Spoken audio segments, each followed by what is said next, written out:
Bonjour à toutes et à tous, bienvenue dans cette première vidéo consacrée aux étudiants du semestre 6, filière Sciences de la vie, module endocrinologie et reproduction. Dans cette première vidéo, on va parler de la physiologie de la reproduction. Tout d'abord, qu'est-ce que la reproduction? La reproduction, c'est un processus biologique qui, à partir des individus préexistants, on aboutit à de nouveaux organismes d'une espèce. Donc, trois caractéristiques pour la fonction de la reproduction. Donc, chez le règne animal, en particulier chez les mammifères, la présence d'un appareil génital est liée à la reproduction sexuée, contrairement à la reproduction asexuée. L'appareil génital, elle assure la fonction de la reproduction qui permet la conservation de l'espèce, c'est-à-dire qui permet la continuité et la prolongation de l'espèce. Et chez les vertébrés supérieurs, l'appareil génital elle est différent chez le mâle et chez la femelle. Alors, d'une façon très générale, l'appareil génital elle est constitué par des glandes ou gonades. Donc, ces glandes ils sont représentées par les testicules chez le mâle, c'est-à-dire c'est dans ces testicules qu'il y a formation des spermatozoïdes, et les ovaires chez la femelle. Elle est constituée par les voies génitales internes qui sont représentées par l'épididyme, le canal déférent, l'urètre chez le mâle et l'oviducte, l'utérus et le vagin chez la femelle. Il y a également des glandes annexes. Donc ces glandes annexes sont représentées par les vésicules séminales, la prostate, les glandes coagulantes chez les animaux et les glandes de Cooper. Chez la femelle, il y a un seul type de glandes annexes, ce sont les glandes de Bartholin ou glandes vulvo-vaginales. Ce sont deux petites glandes qui se trouvent de part et d'autre de la partie supérieure de la vulve et qui ont un rôle de lubrification du vagin grâce à une substance qui est libérée par ces glandes que l'on appelle la cyprine. Et enfin, l'appareil génital externe ou bien l'organe copulateur qui est le pénis ou la verge chez le mâle et la vulve chez la femelle. Alors on va commencer par l'appareil génital mâle. Le plan qu'on va suivre, on va donner un aperçu général sur l'appareil génital mâle. On va parler des testicules qui ont deux fonctions, testicules exocrines et testicules endocrines. Donc on va parler de la spermatogénèse, la durée de la spermatogénèse, la régulation de la spermatogénèse. Ensuite, on va dire quelques mots sur les hormones, sur les hormones qui sont libérées par le testicule endocrine et leur régulation. On va parler du tractus génital, c'est-à-dire les voies excrétrices du sperme et les glandes annexes. Et on va terminer avec le sperme, un examen macroscopique du sperme et l'examen microscopique du sperme. Alors l'appareil génital mâle, une petite définition, c'est un ensemble d'organes qui permettent d'élaborer, c'est-à-dire de produire, de nourrir, de protéger et de stocker le sperme et de le transporter dans les voies génitales femelles. Donc voilà une définition générale de l'appareil génital mâle. Alors ce schéma-là, il montre schématiquement quelles sont les différentes parties de l'appareil génital mâle. Donc nous avons le testicule qui est la gonade ou bien la glande sexuelle qui va nous libérer qui va synthétiser les spermatozoïdes. Nous avons les voies génitales internes, l'épididyme, l'urètre, le canal déférent. Il y a également un autre canal qui ne se voit pas dans ce schéma, c'est le canal éjaculateur. Tout ça, ce sont des voies par où passent les spermatozoïdes ou bien le sperme en général. Et nous avons les glandes annexes, chez le mâle, vésicule séminale, la prostate. On ne voit pas de glande copermée, on va le voir dans d'autres schémas. Et l'appareil génital externe ou copulateur, c'est le pénis. Le pénis qui est constitué par le gland et le prépuce. Le prépuce, c'est la partie du tégument, c'est la peau. Donc voilà en général. Alors là, c'est une petite parenthèse concernant l'embryologie de l'appareil génital mâle. Alors, vers la 4e et la 5e semaine du développement, la gonade, elle est indifférenciée, c'est-à-dire pas d'appareil génital mâle, ni testicule, ni ovaire. Et le tractus génital, il est constitué par deux canaux, canaux de Wolff et canaux de Müller. Et ce n'est qu'à partir de la 7e semaine du développement que il y a synthèse d'une protéine à partir du gène appelé SRY, c'est-à-dire c'est le gène qui va déterminer le sexe, il est logé sur le chromosome Y, que cette protéine, elle va induire la différenciation vers l'appareil génital mâle, c'est-à-dire il va y avoir formation du testicule. Et à ce moment-là, le testicule, il va synthétiser une petite quantité de testostérone et il va produire une hormone que l'on appelle l'hormone anti-mullérienne. Cette hormone-là, c'est elle qui permet la disparition des structures femelles ou bien des structures mullériennes, c'est-à-dire on ne voit plus de trompe de Fallope, l'utérus, partie supérieure du vagin, etc. Donc il y a différenciation vers l'appareil génital mâle.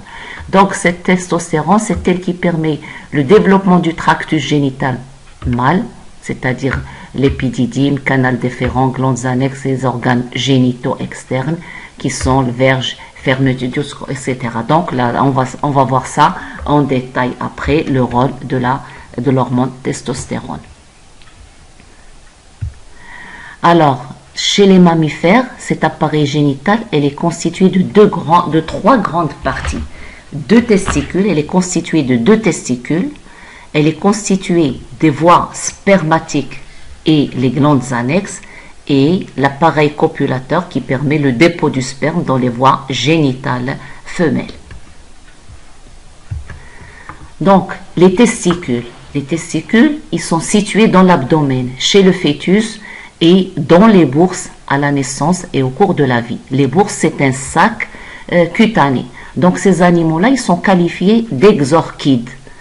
Alors, pourquoi ces testicules-là, ils migrent vers les bourses à la naissance? Parce que c'est dans les bourses que la lignée germinale, c'est-à-dire les cellules qui vont nous produire les spermatozoïdes, ils ont besoin de se développer dans une température inférieure à 37 degrés.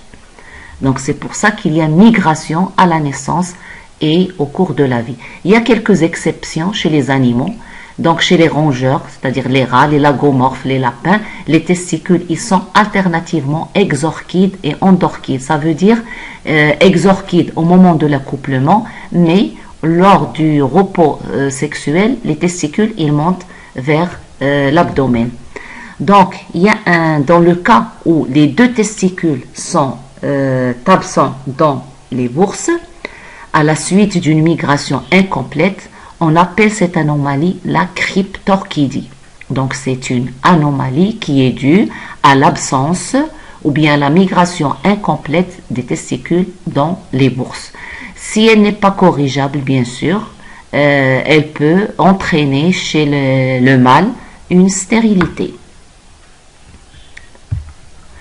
Donc, le testicule, il assure deux fonctions. Une fonction exocrine, gamétogène, c'est-à-dire la production de spermatozoïdes ou la spermatogénèse, et une fonction endocrine, c'est-à-dire sécrétion d'hormones mâles, qui sont les androgènes. Et donc la deuxième partie, ce sont les voies spermatiques. Les voies spermatiques par où passe le sperme lorsqu'il est synthétisé. Donc grâce aux sécrétions des glandes annexes, parce que les glandes annexes, ils sécrètent certaines substances, on va voir ça après, qui vont nourrir et protéger le sperme. Donc ces voies spermatiques, ils nourrissent, protègent et mettent en réserve le sperme. Donc voilà Donc vous voyez ici le testicule, voyez l'épididyme, le canal déférent, ce sont des voies par où passe, c'est le trajet du sperme lorsqu'il est synthétisé. On a le canal éjaculateur, ensuite on a l'urètre qui a double rôle, excrétion du sperme et de l'urine. Ensuite, il y a les vésicules séminales et la prostate qui sont des glandes annexes. Donc voilà en général. Et enfin, nous avons, oui, bien sûr, le sperme. Le sperme, si vous entendez parler du sperme, ce sont les spermatozoïdes et le milieu dans lequel baignent ces spermatozoïdes. C'est ce qu'on appelle le plasma ou milieu séminal. C'est-à-dire, c'est l'ensemble des sécrétions des glandes annexes. Alors, le sperme, spermatozoïde, cellule proprement dite, et le liquide dans lequel baignent les spermatozoïdes. Et enfin, nous avons l'appareil copulateur qui est le pénis ou verge qui permet le dépôt du sperme dans les voies génitales femelles. Donc, on va commencer par la première partie qui sont les testicules. Alors, les testicules, leur structure, bien sûr, ils sont situés dans les bourses, c'est-à-dire la partie cutanée ou bien un sac. Ils sont deux testicules. Ils ont une forme ovoïde. Ils ont 4 cm de long. Bien sûr, ça dépend du format de l'individu. Et ils pèsent environ 10 à 15 grammes. Alors, nous avons dit qu'ils sont logés dans la bourse ou bien le petit sac cutané. Si on fait une coupe histologique de cette bourse-là, on voit qu'elle est constituée de 4 tuniques, 4 enveloppes. La plus externe, c'est le scrotum. Le scrotum, c'est un repli cutané qui regroupe les 2 testicules. Bien sûr, il est riche en fibres élastiques, en vaisseaux sanguins, etc. Suivi du dartos. Le dartos, c'est un muscle possier suspenseur du testicule. C'est lui qui permet de suspendre le testicule. Et ensuite, on a la celluleuse, c'est l'équivalent du tissu conjonctif. Ensuite, nous avons un autre muscle, toujours vers l'interne, qui est le crémaster. Alors, le crémaster, c'est un muscle à contraction volontaire. Donc, il joue un rôle dans la thermorégulation du testicule, c'est-à-dire, s'il fait très très chaud, ce muscle, bien sûr, il va se décontracter, il va faire pousser le testicule vers le bas pour éviter que les cellules, pour permettre plutôt aux cellules germinales de se développer à une température bien adéquate. S'il fait très froid, il se contracte pour ramener le testicule vers l'abdomen pour qu'il se réchauffe un petit peu. Et ensuite, nous avons la gaine vaginale la plus interne qui enveloppe le testicule. C'est une membrane qui est très rigide. Donc voilà, vous avez 4, c'est le scrotum, c'est la partie externe, le dartos, muscle possier, la celluleuse, c'est le tissu conjonctif, le crémaster qui est un muscle qui a contraction volontaire, comme je viens d'expliquer, et la plus interne, c'est la gaine vaginale qui enveloppe le testicule. Alors on va commencer par le testicule exocrine. Nous avons dit qu'il a double fonction, exocrine et endocrine. On va voir le testicule exocrine. Alors, l'histologie, si on fait une coupe histologique du testicule, comme vous voyez ici, le testicule, il est entouré par la membrane, ce qu'on vient de voir, c'est l'albuginée. Elle est très riche en fibres élastiques, fibres vaisseaux lymphatiques, et elle délimite, comme vous voyez ici, elle délimite le testicule en plusieurs cloisons. Voilà. Et dans chaque lobule, là, vous avez des tubes séminifères qui sont de 2 à 3 tubes séminifères sous forme de U. Et c'est dans ces tubes séminifères que se développe la formation des spermatozoïdes. Donc, ces tubes séminifères, ils représentent à peu près jusqu'à 80% du volume du testicule. Ensuite, vous avez des tubes, ils sont en relation avec des tubes droits. Et ces tubes droits, ils sont en relation avec le rectesti qui est un système canaliculaire par où passe le spermatozoïde. Donc on va voir ça en détail dans d'autres diapositives. Donc voilà l'histologie du testicule. Alors la spermatogénèse. La spermatogénèse, c'est quoi la spermatogénèse? Donc d'abord la spermatogénèse, c'est-à-dire la synthèse du sperme ou bien des spermatozoïdes chez l'homme, elle débute à la puberté.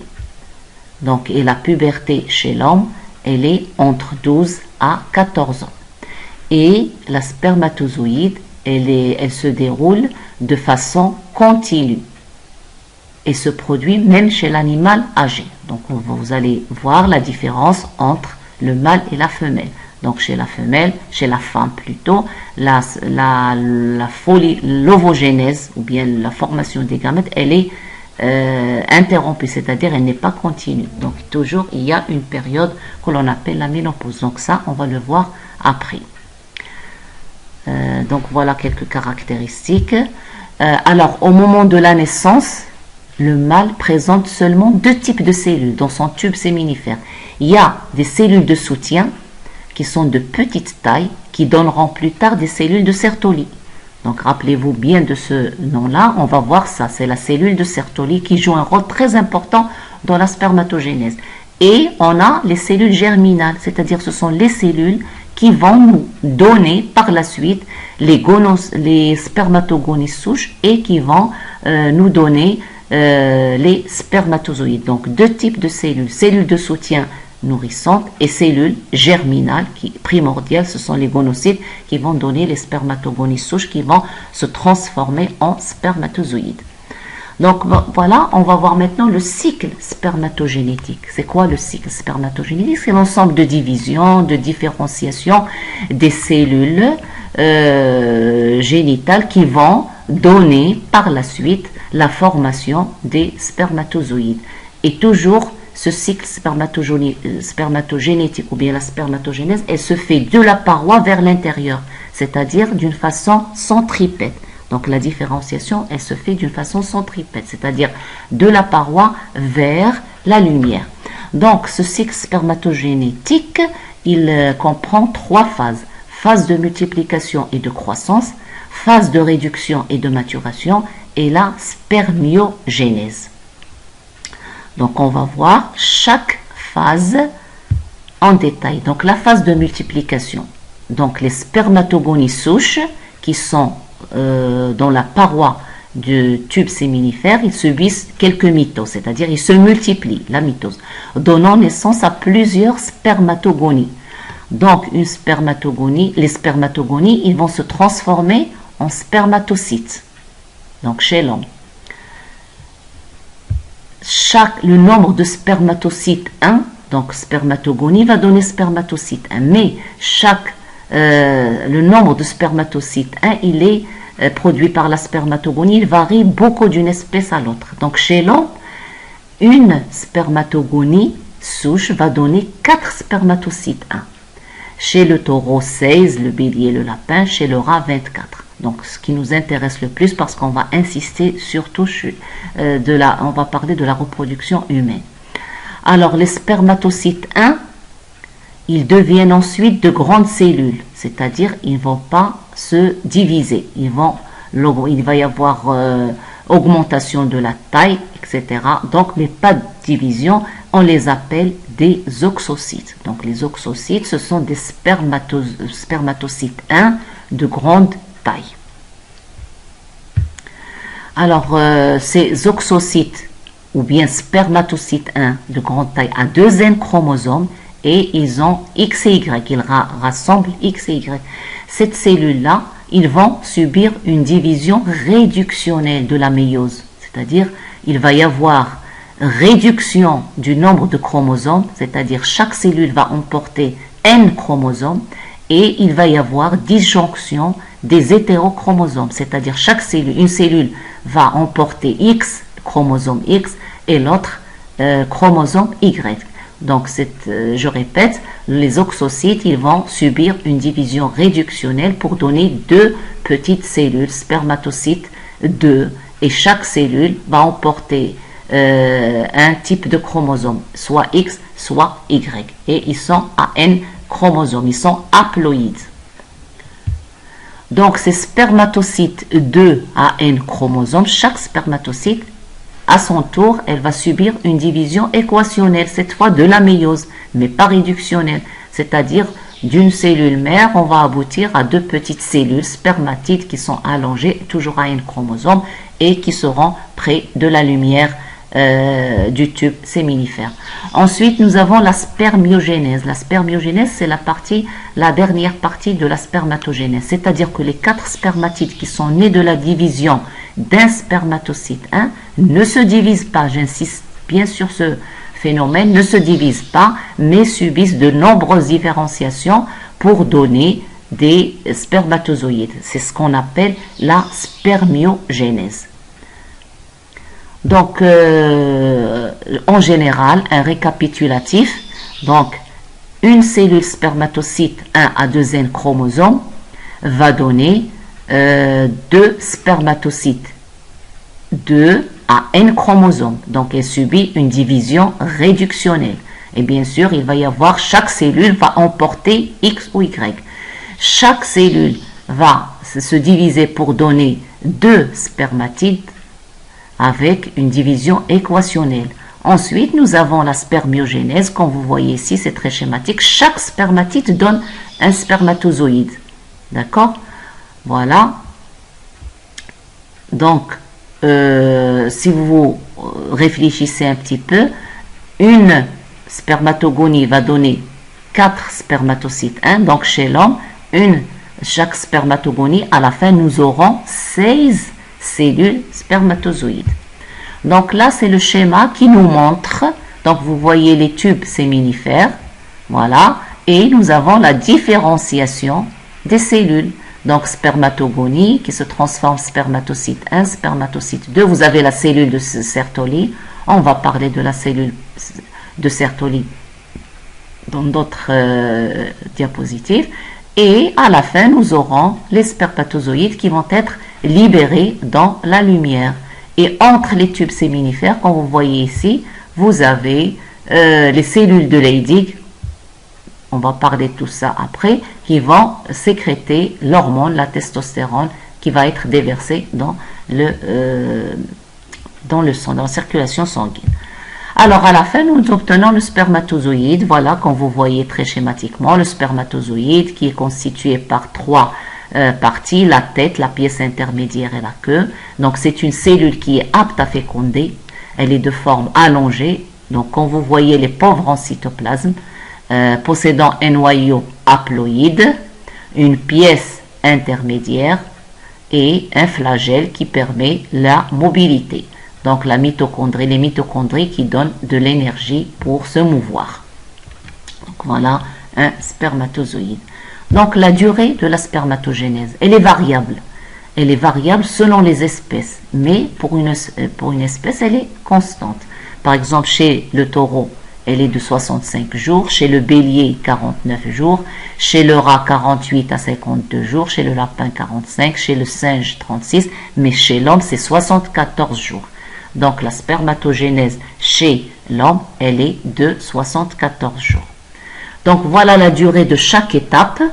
Donc nous avons dit qu'il y a multiplication de la spermatogonie souche, donc multiplication, elle se multiplie d'une façon très active, et donc cette phase de multiplication, elle dure 27 jours.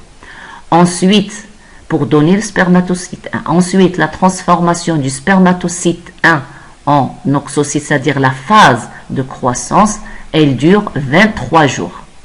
Ensuite, vous avez la transformation du spermatocyte 2 en spermatide qui dure une journée. Donc, si vous aurez l'occasion de voir une coupe histologique de la spermatogénèse, vous risquez de ne pas voir la spermatocyte 2. Pourquoi? Parce que la transformation de spermatocyte 2 en spermatide, elle dure qu'une journée. C'est-à-dire, elle ne dure pas beaucoup de temps. Et ensuite, la spermiogénèse qui dure 23 jours. Voilà, donc la durée, elle est de 74 jours, c'est chez le mâle. Quelle est la production quantitative, c'est-à-dire combien de volume du sperme? Cette production, elle dépend de plusieurs choses. Elle dépend du nombre de spermatogonie souche qui existent dans le tube séminifère ou dans le testicule en général. Elle dépend de la fréquence des divisions goniales, c'est-à-dire combien de fois la cellule elle va se diviser. Ça dépend bien sûr de beaucoup de choses. Elle dépend du mode d'isolement de la spermatogonie souche. Elle est isolée d'une façon correcte ou bien non. Donc elle dépend de ce mode d'isolement. Et elle dépend également de la durée de chacune des étapes de la spermatogénèse. Nous avons vu la durée, mais cette durée elle peut changer parce que l'individu il peut être attaqué à des maladies, donc le mode de vie, le stress, etc. Tout ça, ça change. Il peut être attaqué à des substances toxiques, etc. Et elle dépend également des phénomènes de dégénérescence, c'est-à-dire les phénomènes de dégénérescence qui frappent la lignée germinale lors, par exemple, d'une maladie, lors les gens qui fument, etc. Donc ça donne, ça influence sur le développement de la lignée germinale. Bien sûr, on va voir ça en détail après. Donc, en général, le volume moyen d'une éjaculation est de 2,5 à 3,5 millilitres, soit environ 100 millions de spermatozoïdes par millilitre de sperme. Alors là, vous avez la cellule de Sertoli. Nous avons dit qu'il y a deux types de cellules au moment de la naissance. La cellule de soutien qui va se transformer en cellule de Sertoli et les cellules germinales qui vont nous donner les spermatozoïdes. Alors, quel est le rôle de cette cellule-là? Comme vous voyez, donc là, elle joue un rôle très important dans le déroulement de la spermatogénèse. Le premier rôle, c'est le rôle mécanique de soutien. C'est-à-dire, elle maintient, comme vous voyez ici, donc elle maintient la cohésion du tube. Elle protège ce tube-là. Donc, elle constitue une barrière hématotesticulaire des cellules germinales. C'est-à-dire, elle s'oppose à l'introduction de certaines agressions ou bien certains microbes. Elle a un rôle nutritionnel. C'est-à-dire, il sécrète un fluide qui contient du glucose qui va nourrir les spermatozoïdes. Ils contiennent des vitamines, du lactate, de la transférine. La transférine qui est une protéine qui est synthétisée par le foie et son rôle c'est de transporter le fer et de le distribuer dans l'organisme, constitue des facteurs de croissance. Tout ça c'est dans le but de nourrir les spermatozoïdes. Et elle a un rôle dans la mise en liberté des spermatozoïdes. C'est-à-dire qu'elle libère une substance qui va libérer les spermatozoïdes dans la lumière du tube. C'est ce qu'on appelle la spermiation. Très important, c'est le rôle endocrinien. C'est le point d'impact des organes gonadotropes et la cellule cible des androgènes. Je m'explique. Donc cette cellule, la fonction de la cellule de Sertoli, elle est sous la dépendance des hormones gonadotropes. Donc on va voir ces hormones, c'est-à-dire l'hormone folliculostimulante cette hormone, elle va stimuler la cellule de Sertoli. La cellule de Sertoli va libérer une glycoprotéine qui est l'inhibine, comme son nom l'indique, c'est elle qui va permettre la régulation de la spermatogénèse, c'est-à-dire elle permet, cette inhibine, elle inhibe, dans le cas, bien sûr, d'un dysfonctionnement, la production de FSH. Et elle libère une protéine de liaison que l'on appelle l'androgène binding protein. Cette protéine de liaison, elle va se lier à l'hormone testostérone. Cette hormone, elle est libérée sous l'action de LH, qui est l'hormone lutéinisante libérée par l'antéhypophyse, et qui va stimuler les cellules de Leydig au niveau du testicule, qui va libérer la testostérone. Donc, la testostérone et l'androgène binding vont se lier et c'est ce composé-là, ce complexe qui va intervenir dans la spermatogénèse, dans le déroulement, dans la coordination de la spermatogénèse. Donc, on va rester là pour cette vidéo et on continuera dans d'autres vidéos, Inch'Allah.